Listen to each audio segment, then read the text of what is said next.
नमस्कार, मैं रोज। आज हम लोग मिलकर इब्रानियों की पत्रिका अध्याय 11 पढ़ने जा रहे हैं। इस पूरे चैप्टर में सिर्फ एक ही थीम है, वो है विश्वास। चलिए पढ़ते हैं इब्रानियों 11 का पहला आयत। अब विश्वास आशा की हुई वस्तुओं का निश्चय और अनदेखी वस्तुओं का प्रमाण है। आशा की हुई वस्तुओं का निश्चय, हम लोग क्या आशा रखते हैं?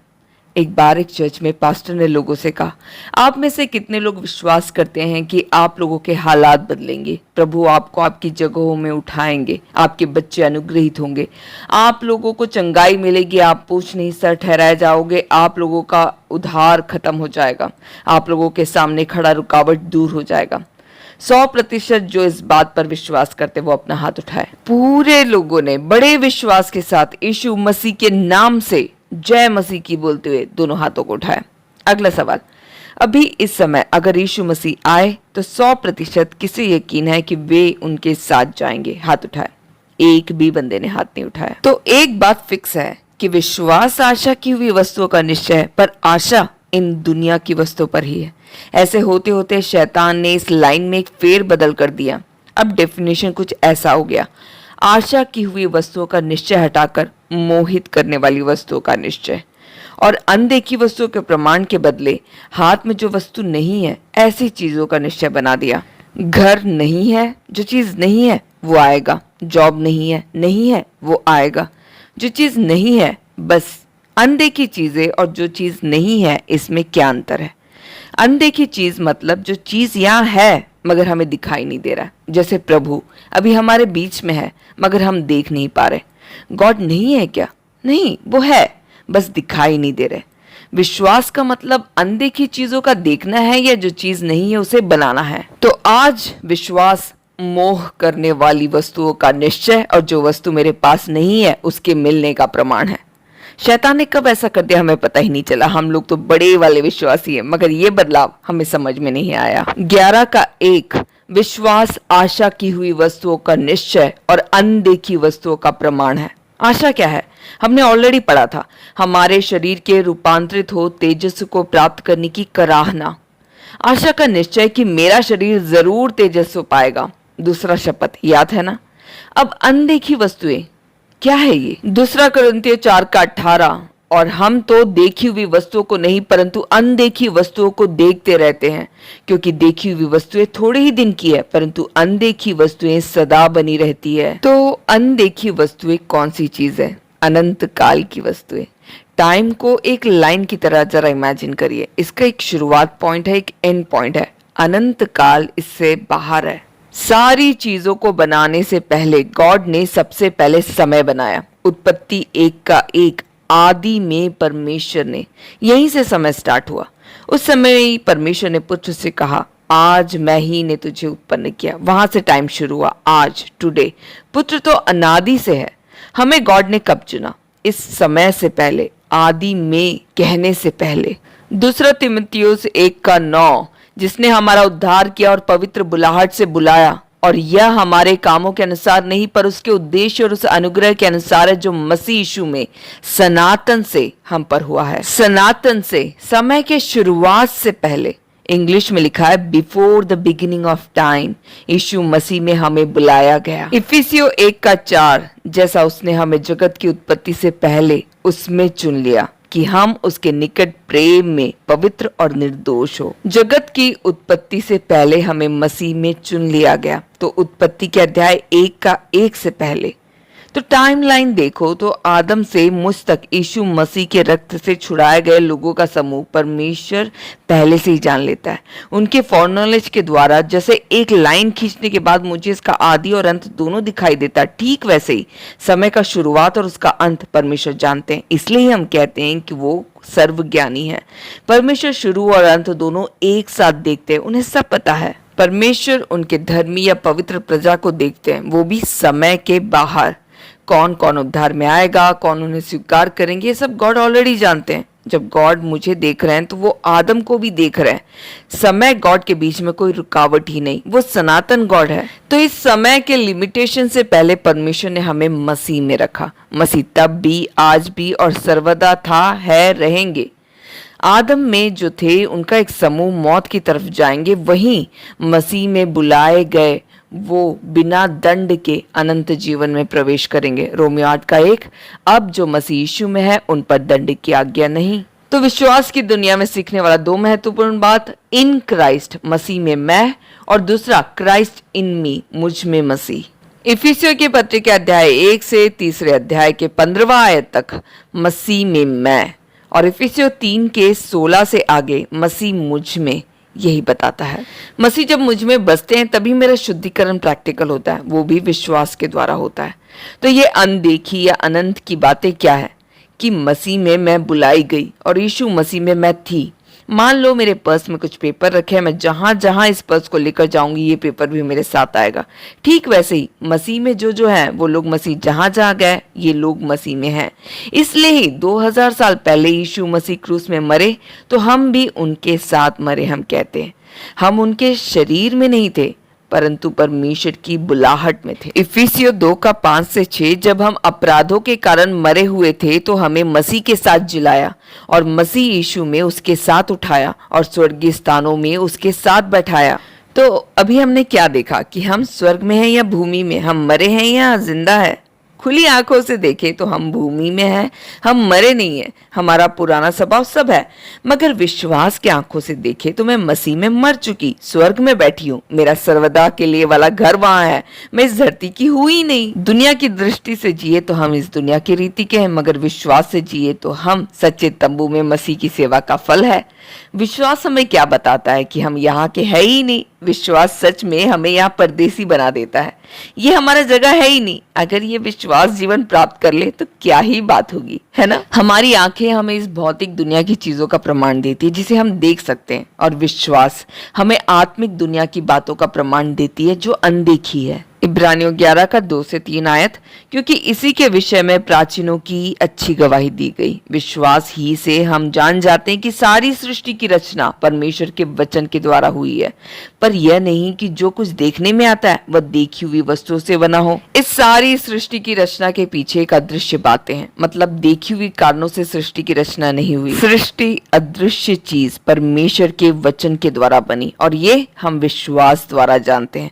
विश्वास हमेशा अदृश्य चीजों से जुड़ा होता है, देखी वाली चीजों से नहीं। चौथा आयत, विश्वास ही से हाबिल ने कैन से उत्तम बलिदान परमेश्वर के लिए चढ़ाया और उसी के द्वारा उसके धर्मी होने की गवाही भी दी गई, क्योंकि परमेश्वर ने उसकी भेंटों के विषय में गवाही दी और उसी के द्वारा वह मरने पर भी अब तक बातें करता है। हमें अक्सर कंफ्यूजन में डालने वाला वर्स है ये कि क्यों कैन का बलिदान परमेश्वर ने स्वीकार नहीं किया और हाबिल का किया। इन दोनों के बलिदान में क्या डिफरेंस था? एक ने वेजिटेबल चढ़ाया और दूसरे ने बकरी के बच्चे को चढ़ाया, क्या ये था? काइन ने भूमि की उपज को चढ़ाया तो हाबिल ने बकरी के बच्चे को। गॉड को वेजिटेबल समर्पित करना या बकरी समर्पित करना, दोनों में से कौन सा ज्यादा पसंद आएगा? क्यों गॉड हाबिल के बलि से ज्यादा खुश हुआ? देखा जाए तो फल समर्पित करने वाला बलि और बकरी समर्पित करने वाले बलि में बहुत फर्क है। मान लो मैं काइन हूँ, मैं गॉड को कुछ ऑफरिंग दे रही हूँ। मेरी कृषि के उपजाऊ में से सबसे अच्छी भिंडी, सबसे अच्छा कद्दू, चर्च को हम अपना अच्छा ही तो देते हैं ना, ऐसा ही है ना। काइन ने भी अपने ऊपर से सबसे अच्छा ही दिया होगा पक्का, मगर हाबिल ने सबसे अच्छे मेमने को दिया। उसमें अंतर क्या है पता है? हाबिल ने जीवित एक मेमने का मृत्यु को दिया, उसको मार, उसकी चर्बी को निकाल, उसे समर्पित किया। मतलब हाबिल गॉड से ये बोल रहा है कि गॉड मेरे पास जो सबसे अच्छा है वो भी तेरे सामने खड़े होने के योग्य नहीं है, इसलिए मैं उसे काट कर उसकी चर्बी को आपको चढ़ा रहा हूँ। मतलब इससे भी बड़ी चीज आप बना सकते हैं, मैं जो भी कर रहा हूँ सब तुच्छ है। अदृश्य चीज पर विश्वास करते हुए हाबिल ने ये बलि चढ़ाया, मगर खुद के काम से, खुद के धर्म से समर्पित चीज और मेरी निसहाय अवस्था में समर्पित चीज, ये दोनों में बहुत फर्क है। जब हम अपनी प्रवृत्तियों से खुद को धर्मी ठहराने की कोशिश करते हैं तो हम काइन की तरह, और अगर हम ये कहते हैं कि प्रभु परमेश्वर हम आपके सामने खड़े होने के लायक भी नहीं, अगर आप कुछ मेरी लाइफ में करोगे तो ही कुछ अच्छा हो सकता है, तो ही कुछ सुंदर हो सकता है, तो ये हाबिल की बलि। काइन और हाबिल के बलिदान का डिफरेंस उनका विश्वास था, न कि चढ़ाई हुई वस्तु। उनके अंदर का मनोभाव था, सबसे अच्छे को परमेश्वर के सामने तोड़ देने का मनोभाव। अब्राहम में भी हम इसी मनोभाव को देख सकते हैं। सबसे अच्छे को तोड़ने के लिए ही, बलि चढ़ाने के लिए गॉड ने उससे डिमांड किया था। हाबिल में आते हैं, वो मरने पर भी अब तक बातें करता है कि हम कितने बलहीन हैं। गॉड के सामने विश्वास के अलावा किसी और चीज से हम उन्हें खुश नहीं कर सकते, हमारी प्रवृत्तियों से कुछ नहीं हो सकता। हमारी प्रवृत्तियों का फल गॉड को नहीं चाहिए। 5वां आयत, विश्वास ही से हनोक उठा लिया गया कि मृत्यु को ना देखे, और उसका पता नहीं मिला क्योंकि परमेश्वर ने उसे उठा लिया था। और उसके उठाए जाने से पहले उसकी यह गवाही दी गई थी कि उसने परमेश्वर को प्रसन्न किया है। ये सब हम पुराने नियम में नहीं देख पाएंगे, मगर उठाने से पहले परमेश्वर उससे प्रसन्न था। इस बात की गवाही दी गई थी। विश्वास के द्वारा ही हानोक परमेश्वर को प्रसन्न कर पाया, क्योंकि 6वां आयत कहता है कि विश्वास बिना उसे प्रसन्न करना अनहोना है। तो हानोक कैसे उद्धार पाया? विश्वास के द्वारा। हाबिल ने कैसे उद्धार पाया? विश्वास के द्वारा। 6वां आयत, और विश्वास बिना उसे प्रसन्न करना अनहोना है, क्योंकि परमेश्वर के पास आने वाले को विश्वास करना चाहिए कि वह है और अपने खोजने वाले को प्रतिफल देता है। परमेश्वर को खोजने वाले को परमेश्वर प्रतिफल देता है। परमेश्वर को खोजने वाले कम है। परमेश्वर के बिना चाहे कोई परमेश्वर को खोज भी नहीं सकता है। 7वां आयत, विश्वास ही से नूह ने उन बातों के विषय में जो उस समय दिखाई न पड़ती थी चेतावनी पाकर भक्ति के साथ अपने घराने के बचाव के लिए जहाज बनाया, और उसके द्वारा उसने संसार को दोषी ठहराया और उस धर्म का वारिस हुआ जो विश्वास से होता है। नूह ने कैसे विश्वास किया? उस समय से पहले तक बारिश नहीं हुई थी, तो गॉड ने जब उससे कहा आकाश से पानी गिरेगा, हम सोच भी नहीं सकते ये सब, मगर नूह ने विश्वास किया। गॉड की वाणी पर विश्वास किया। कभी भी ना हो सकने वाली एक चीज पर विश्वास किया। पूरे संसार को दोषी ठहरा वो धर्म का वारिस हो गया। इसका एक्सप्लेनेशन अब्राहम के लाइफ में हम ज्यादा समझ सकते हैं। विश्वास ही से अब्राहम जब बुलाया गया तो आज्ञा मानकर ऐसी जगह निकल गया जिसे मिरास में लेने वाला था, और यह ना जानता था कि मैं किधर जाता हूँ, तो भी निकल गया। अब्राहम कहाँ जाने के लिए निकला था? अब्राहम कहाँ जा रहा है उसे कब समझ में आया? शायद कभी समझ में ही नहीं आया। सिर्फ परछाई या प्रतिबिंब के रूप में बस समझ में आया वो कहाँ की ओर जा रहा था। एक बार में देखने में हमको लगेगा कि वो कनान देश की ओर जा रहा था, पर ऐसा नहीं था। वो एक ऐसे नगर की ओर चल रहा था जिसका नींव स्थिर है और जिसका रचने वाला और बनाने वाला परमेश्वर है। इस विश्वास को हम थोड़ा और डिटेल में देखेंगे। पहले हम अब्राहम के बारे में लिखी हुई चीजें पढ़ लेते हैं। 9 से लेकर 15 तक पढ़ते हैं। विश्वास ही से उसने प्रतिज्ञा किए हुए देश में, पराये देश में परदेसी के समान रहकर इसहाक और याकूब समेत जो उसके साथ उसी प्रतिज्ञा के वारिस थे तंबुओं में वास किया, क्योंकि वह उस स्थिर नींव वाले नगर की बाट जोता था जिसके रचने वाला और बनाने वाला परमेश्वर है। विश्वास से सारा ने आप बूढ़ी होने पर भी गर्भ धारण करने का सामर्थ्य पाई, क्योंकि उसने प्रतिज्ञा करने वाले को सच्चा जाना था। इस कारण एक ही जन से जो मरा हुआ सा था आकाश के तारों और समुद्र के तीर के बालू के समान अनगिनत वंश उत्पन्न हुए। ये सब विश्वास ही की दशा में मरे और उन्होंने प्रतिज्ञा की हुई वस्तुएं नहीं पाई, पर उन्हें दूर से देखकर आनंदित हुए और मान लिया कि हम पृथ्वी पर परदेसी और बाहरी हैं। जो ऐसी बातें कहते हैं वे प्रकट करते हैं कि स्वदेश की खोज में है, और जिस देश से वे निकल आए थे यदि उसकी सुधि करते तो उन्हें लौट जाने का अवसर था। वो कोई पीछे नहीं मुड़े। इब्रानियों की पत्री मुड़कर पीछे जाने वालों के लिए एक चेतावनी है। 16, पर वे एक उत्तम अर्थात स्वर्गीय देश के अभिलाषी हैं, इसीलिए परमेश्वर उनका परमेश्वर कहलाने में उनसे नहीं लजाता, क्योंकि उसने उनके लिए एक नगर तैयार किया है। तो सच में विश्वास करने वालों के लिए ही परमेश्वर ने एक नगर तैयार किया है, इसलिए उन लोगों का परमेश्वर कहलाने में परमेश्वर नहीं लजाता। इसलिए परमेश्वर ने कहा, मैं अब्राहम, इसहाक और याकूब का परमेश्वर हूँ। परमेश्वर अपने भक्त जनों के कारण मग्न होते हैं। सपनिया 3:17-13, परमेश्वर यहोवा तेरे बीच में है, वह उद्धार करने में पराक्रमी है, वह तेरे कारण आनंद से मगन होगा, वह अपने प्रेम के मारे चुपका रहेगा, फिर ऊंचे स्वर में गाता हुआ तेरे कारण मगन होगा। परमेश्वर अब्राहम से आनंदित था, उसने उनके लिए एक नगर तैयार किया। इब्रानियों की पत्री हमारे अंदर इसी नगर की आशा को और भरता है। जिस देश से वे निकल आए थे उसकी स्तुति करते तो उन्हें लौट जाने का अवसर था। ऐसा क्यों लिखा है? मतलब जो अब्राहम छोड़कर आया था वो थोड़ा अच्छा जगह था, क्योंकि अब जो उनको फेस करना पड़ रहा है ये इजी नहीं है। 17 से 19, विश्वास ही से अब्राहम ने परखे जाने के समय इसहाक को बलिदान चढ़ाया, और जिसने प्रतिज्ञाओं को सच माना था और जिससे यह कहा गया था इसहाक से तेरा वंश कहलाएगा, वही अपने इकलौते को चढ़ाने लगा, क्योंकि उसने मान लिया कि परमेश्वर सामर्थ्य है कि उसे मरे हुओं में से जिलाए। अतः उन्हीं में से दृष्टांत की रीति पर वह उसे फिर मिला। यहाँ तक है अब्राहम के बारे में लिखा हुआ। अब हम जरा इसे समझने के लिए उत्पत्ति के अध्याय 15 के 5 से 6 के आयत में चलते हैं। 5, और उसने उसको बाहर ले जाकर कहा, आकाश की ओर दृष्टि करके तारागण को गिन, क्या तू उनको गिन सकता है? फिर उसने उससे कहा, तेरा वंश ऐसा ही होगा। ये शपथ के साथ का प्रतिज्ञा है। हम गलातियों में पढ़ते हैं तो हमें समझ में आएगा कि तेरा वंश यीशु मसीह के बारे में कहा गया प्रॉमिस था। 6, उसने यहोवा पर विश्वास किया और यहोवा ने इस बात को उसके लेखे में धर्म लिखा। तो विश्वास के द्वारा जब अब्राहम धर्मी ठहराया गया तब उसके बच्चे नहीं हुए थे। उसने खतना नहीं किया था। नाम अब्राम है, अब्राहम भी नहीं हुआ था। बस उसने विश्वास किया, एक फेथ कि मेरा वंश आकाश के तारागण जैसा होगा। उस प्रतिज्ञा के पुत्र पर विश्वास किया। इस विश्वास को उसके लेखे में धर्म गिना गया। आजकल ज्यादातर घरों में 1 या 2 बच्चे होते तो पापा लोगों का टेंशन होता है ये 2 बच्चों के लिए रहने के लिए एक सेफ सा घर बनाए। तो आकाश के तारागण जैसे बच्चे, क्या क्या सोचना था अब्राहम को। अब्राहम को इसहाक को यही बोलना था कि बेटे हमारा वंश तारागण के समान होगा, इसलिए तू जहां भी जाएगा वहां एक नगर खड़ा करना। मगर अब्राहम को एक बात समझ में आ गया कि गॉड का प्रॉमिस इंसानों के बस का नहीं है, वो सिर्फ गॉड से ही पॉसिबल है। इसलिए उन लोगों के लिए वो खुद नींव वाले नगर बनाएंगे जिसमें अनंत काल तक सभी वास करेंगे। इसलिए बेटा इसहाक और याकूब, हम लोगों के लिए तंबू काफी है, क्योंकि ये कुछ भी स्थिर नहीं है। इतने बड़े प्रॉमिस को ग्रहण करने वाला एक नगर हम नहीं बना सकते हैं। इसलिए अभी के प्रतिज्ञा देश कनान में पहुंचकर वो तंबुओं में बेटे और पोते के साथ रहा, क्योंकि उसे पता था कि गॉड का प्रॉमिस इस दृश्य दुनिया की दिखने वाली वस्तुओं से काफी बड़ा है। अब आते हैं इसहाक के बारे में। इसहाक को जब गॉड ने अब्राहम को दिया तो उसका उम्र था 100 साल। बलि चढ़ाने के लिए बोला, लीस्ट पकड़ लो 115 साल। 100 साल में बच्चा होना एक बहुत ही आश्चर्य की बात थी। परमेश्वर की प्रतिज्ञा को आगे लेकर जाने के लिए अभी इसहाक बस है, उसके थ्रू ये प्रॉमिस आगे बढ़ना है। मगर अब्राहम जब 115 साल में इसहाक को बलि चढ़ाने लेकर जा रहा था तो वो हिला नहीं। प्रॉमिस बड़ा था, उसमें विश्वास भी है। अभी इसहाक बस है, इसकी बलि वो चढ़ाने जा रहा है तो प्रॉमिस खत्म। पहले 100 साल में ये बहुत बड़ी बात थी, अब 115 साल, सारा भी मरने के लायक हो चुकी है। ऐसे एक सिचुएशन में अब्राहम क्या विश्वास कर सकता है, जरा सोचो कि इसहाक को मरे हुए में से परमेश्वर जिलाएगा। उसने पुनरुत्थान पर विश्वास किया। परमेश्वर ने प्रॉमिस किया, इसलिए परमेश्वर चाहे तो इसहाक को मुझे वापस कर सकते हैं।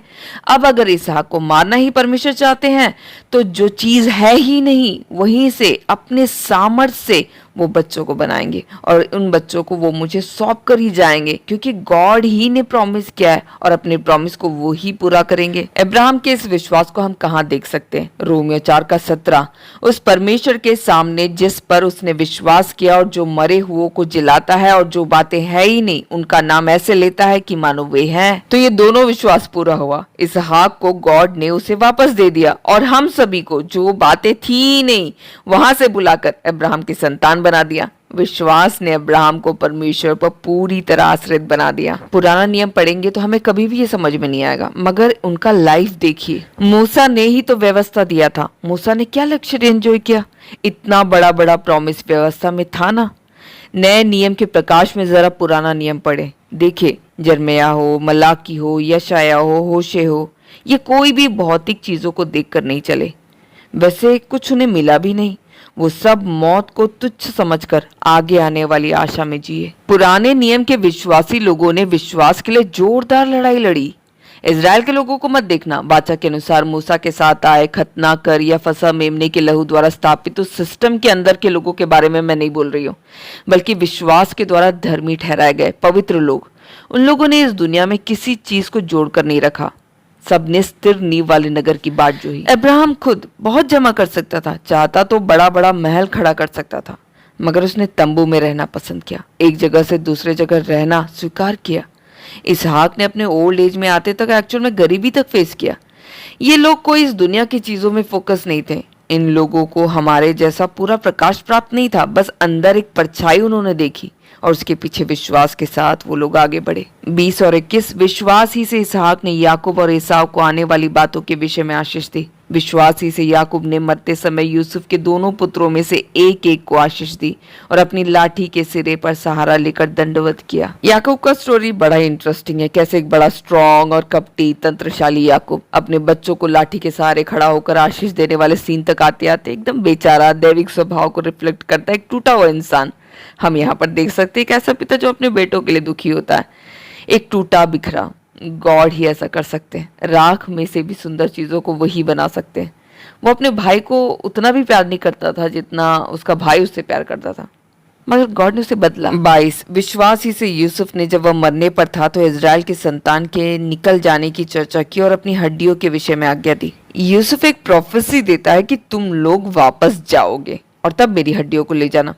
तब तक फिरौन अनुकूल है, वापस जाने का कोई प्लान नहीं है, यहाँ लोग सेट है, इजराइल में कुछ संपत्ति नहीं रखा हुआ है, मगर फिर भी वो लोग गॉड के प्रॉमिस को देखकर चलते हैं।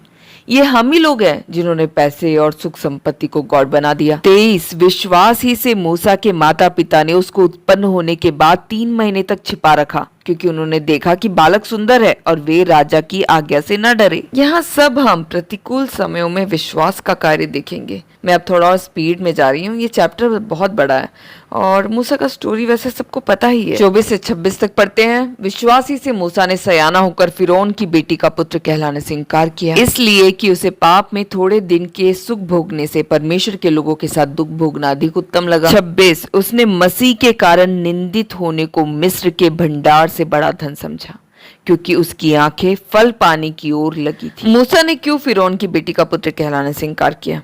उसने प्रतिफल, उसने रिजल्ट देखा।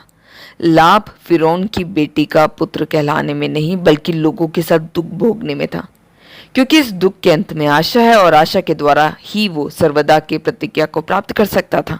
मूसा को ये बात समझ में आ गई थी कि मसीह का निंदा ज्यादा लाभदायक है। मूसा को ये कैसे समझ में आया? मूसा ने क्या देखा? उसे कैसे समझ में आया कि इस कष्ट के आगे एक आशा है और उसके आगे सर्वदा का प्रतिज्ञा?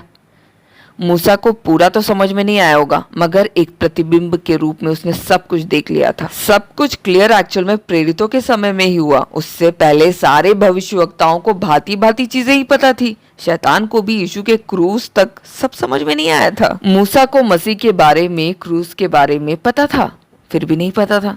वो उतना ही देख पाए जितना उन्हें दिखाया गया, मगर हमारे जैसे वो प्रतिज्ञा को महसूस नहीं कर पाए। कितना अद्भुत होगा ना सब। सभी विश्वासी लोगों ने कुछ तो नापा तौला और पाया कि मसीह का निंदा ज्यादा भारी है। उन्होंने अभी के सुख को नहीं देखा, आने वाले सुख को देखा। मूसा को मसीह का निंदा बड़ा धन लगा, मगर पवित्र आत्मा प्राप्त हमें अभी भी ये समझ में नहीं आ रहा है। 27 विश्वास ही से राजा के क्रोध से ना डरकर उसने मिस्र को छोड़ दिया, क्योंकि वह अनदेखे को मानो देखता हुआ दृढ़ रहा। मूसा ने परमेश्वर को दिखा है क्या?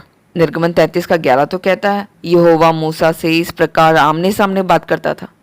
उसी चैप्टर के लास्ट में मूसा गॉड से रिक्वेस्ट करता है कि मुझे आपका मुख जरा दिखा दोगे क्या? वैसे प्रताप पूछ रहा है, मगर गॉड का आंसर देखो, तू मेरे मुख का दर्शन नहीं कर सकता, क्योंकि मनुष्य मेरे मुख का दर्शन करके जीवित नहीं रह सकता। मेरे गुजर जाने के बाद तू मेरे पीठ का प्रकाश देख सकता है। तो सच में मूसा ने गॉड से फेस टू फेस बात किया क्या? गॉड का पूर्ण तेजस्वी मूसा क्या दुनिया का कोई भी इंसान नहीं देख सकता? यूहन्ना 1:18 परमेश्वर को किसी ने कभी नहीं देखा। तो इन्होंने क्या देखा? एकलौता पुत्र जो पिता की गोद में है, उसी ने उसे प्रकट किया, क्योंकि वह अनदेखे को मानो देखता हुआ दृढ़ रहा। मतलब मूसा ने अदृश्य परमेश्वर को मानो देखते हुए विश्वास किया। 28 विश्वास ही से उसने फंसा और लहू छिड़कने की विधि मानी कि पहलौटे का नाश करने वाला इजराइलों पर हाथ न डाले। 29 से 31 तक पढ़ते हैं। विश्वास ही से वे लाल समुद्र के पार ऐसे उतर गए जैसे सूखी भूमि पर से, और जब मिस्रियों ने वैसा ही करना चाहा तो सब डूब मरे। विश्वास ही से यरीहो की शहरपनाह, जब वे 7 दिन तक उसका चक्कर लगा चुके तो वह गिर पड़ी। विश्वास ही से राहाब वेश्या आज्ञा ना मानने वालों के साथ नष्ट नहीं हुई, इसलिए कि उसने भेदियों को कुशल से रखा था। ये पूरा विश्वास के साथ हुआ अद्भुत कार्य है। 32 अब और क्या कहूँ। यहाँ आता है इब्रानियों के अध्याय 11 का ट्विस्ट। अब और क्या कहूँ, क्योंकि समय नहीं रहा कि गिदोन का, बाराक और शिमशोन का और यिफ्ता का और दाऊद और शामुएल का और भविष्यवक्ताओं का वर्णन करूं। मतलब जैसे कुछ इमरजेंसी में लिखा हो। ये सबके लिए समय नहीं है। ऐसे बहुत सारे विश्वास के योद्धा लोग हैं, मगर सबके बारे में बोलने के लिए समय नहीं है। पर इन सब ने क्या किया ये बता सकते हैं। 33 से 35 इन्होंने विश्वास ही के द्वारा राज्य जीते, धर्म के काम किए, प्रतिज्ञा की हुई वस्तुएं प्राप्त की, सिंहों के मुंह बंद किए, आग की ज्वाला को ठंडा किया, तलवार की धार से बच निकले, निर्बलता में बलवंत हुए, लड़ाई में वीर निकले, विदेशियों की फौजों को मार भगाया, स्त्रियों ने अपने मरे हुओं को फिर जीवित पाया। ये सब किसके बारे में बोला जा रहा है? ये ऑलरेडी आप लोगों के माइंड में आ रहा होगा। विश्वासी द्वारा राज्य जीते, हमें पता है मूसा ने ऐसा किया, धर्म के काम किए मूसा ने किया, प्रतिज्ञा की हुई जगह जोशुआ ने किया, सिंहों का मुंह बंद किया, दानियल ने आग की ज्वाला को ठंडा किया, उनके दोस्तों ने। ये सब कुछ बातें विश्वास के द्वारा हुई, मगर आप इन सभी का विश्वास का पॉइंट देखें। ये सब आगे आने वाले आशा की ओर दृष्टि किए हुए थे, मगर उन्होंने जो पाया, जैसे राज्य का जीतना, धर्म का कार्य, लड़ाई में वीर, फौजों को मार भगाना, मरे हुओं को जीवित पाना, ये सब इस दुनिया में मिली हुई चीजें हैं। सब सिर्फ अनंत जीवन का नहीं। विश्वास भले ही उनका अनंत काल का था, तो भी उनको जो आशीष मिली सब इस दुनिया की थी। 35 का आगे पढ़ते हैं। अब एक और ट्विस्ट है। कितने तो मतलब ऐसे लोग नहीं, एक दूसरे टाइप के लोग। ये लोगों ने क्या किया? कितने तो मार खाते खाते मर गए और छुटकारा ना चाहा, इसलिए कि उत्तम पुनरुत्थान के भागी हो। उन लोगों ने गॉड से कहा कि हमें थोड़ा और अच्छा पुनरुत्थान चाहिए, इस दुनिया में कुछ नहीं भी मिले तो भी चलेगा। देखो क्या क्या सहा इन लोगों ने। 36 से 38 तक पढ़ते हैं। कई एक ठट्टू में उड़ाए जाने और कोड़े खाने, वरन बांधे जाने और कैद में पड़ने के द्वारा परखे गए, पथराव किए गए, आरे से चीरे गए। आरे से चीरे यशायाह के बारे में कहा गया है। उनकी परीक्षा की गई, तलवार से मारे गए। वे कंगाली में और क्लेश में और दुख भोगते हुए भेड़ों और बकरियों की खाले ओढ़े हुए इधर उधर मारे मारे फिरे, और जंगलों और पहाड़ों और गुफाओं में और पृथ्वी की दरारों में भटकते फिरे। संसार उनके योग्य न था। यीशु मसीह भी ऐसे तेजोमय प्रभु हमारे लिए भटकते, भूखे प्यासे, उनका रक्त तक पसीने के तरह बाहर आने लगा, बड़ी सारी यातना से हमारे लिए टूटे। उनके ही जैसे उनके पीछे चले बहुत सारे लोग हमारे सामने गवाह है। सिर्फ दाऊद अब्राहम बस नहीं, परमेश्वर के पास एक विशाल लोगों की सेना है गवाह के रूप में। उनको सिर्फ प्रभु ही चाहिए था और कुछ नहीं चाहिए था। उन लोगों के साथ ही हम जाकर खड़े होंगे। हमें शर्माने का चांसेस है वैसे। हम वहां जाकर प्रभु आपने मुझे पिछले हफ्ते अच्छे से चलाया इसलिए धन्यवाद बोलकर वहां जाएंगे, तो वो लोग प्रभु हमें सिर्फ आप ही चाहिए, यहाँ इस दुनिया में आप हमें नहीं चलाए तो भी चलेगा, ऐसे बोलने वाले पवित्र प्रजा के साथ हम भी होंगे। शर्मनाक ना हो जाए, है ना दोस्तों। आजकल का हमारा विश्वास बड़ा विचित्र टाइप का है। मुझे इस दुनिया की सारी चीजें तू देता जा प्रभु, मैं यहाँ आराम से जी लूंगा टाइप। ये लोग सब गवाह हैं। ये सारे गवाह हमारे सामने प्रेजेंट करने वाला एक लाइफ है। हमारी समझ से परे है वो। जंगलों, पहाड़ों, गुफाओं, दरारों में भटके हम लोग उनकी जगह होते तो बोलते कोई छुटकारा नहीं है, कैसा बंधन है। मगर वो लोग ऐसे थे जिन्होंने छुटकारा ना चाहा उत्तम पुनरुत्थान के लिए। पुराने नियम के विश्वास के योद्धाओं को देखकर हमें बहुत कुछ सीखना है। उन लोगों को सब परछाई के रूप में ही दिखा, फिर भी ये उनके अंदर जला और प्रकाशित हुआ।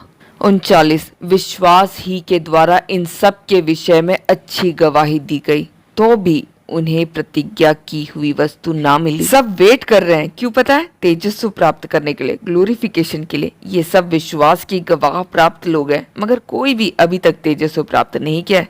प्रतिज्ञा की पूर्ति मतलब तेजस्व प्राप्त करना है। 40 क्योंकि परमेश्वर ने हमारे लिए पहले से एक उत्तम बात ठहराई कि वे हमारे बिना सिद्धता को ना पहुंचे। विश्वास के इतने स्ट्रांग लोग हैं, मगर फिर भी उन्हें रखे हुए हैं ताकि हम लोग भी पहुंचे। हम लोगों को तो यहाँ से जाना ही नहीं है, ऐसा मन बनाने लगे। मगर वो लोग कैसे भी हम लोग अच्छे से दौड़ पूरी करके वहां तक पहुंचे, इसलिए वो लोग करा रहे हैं। हमारे बिना वो उद्धार की सिद्धता की पूर्णता को प्राप्त ना करने के लिए उन्हें परछाई दिखा, हमें रियल रूप दिखा। सबको एक सिस्टम की तरह प्लान कर एक दिन के लिए इसे हटाकर रख दिया गया है। क्या अद्भुत बात है ये। ऐसे ये चैप्टर यहाँ खत्म हुआ। इस चैप्टर में बोले गए हर विश्वास के योद्धा पुराने नियम के थे। हमें लगता है कि मसीह की निंदा को धन समझकर सिर्फ नए नियम के विश्वासी ही बस जिए, मगर ऐसा नहीं था। परछाई प्राप्त उन लोगों का विश्वास इतना स्ट्रांग था, तो हमारा कितना और अधिक होना चाहिए जिन्होंने शपथ के साथ प्रतिज्ञा पाई है ना। प्रभु सभी के विश्वास को बढ़ाए। इब्रानियों की पत्री हम सभी के लाइफ को वापस स्वर्गीय बातों की ओर देखने के लिए प्रोत्साहित करे, यही दुआ है मेरी। चलिए तो फिर अगले चैप्टर के साथ जल्द मुलाकात होगी। यीशु मसीह आप सभी को आशीषित करे। धन्यवाद।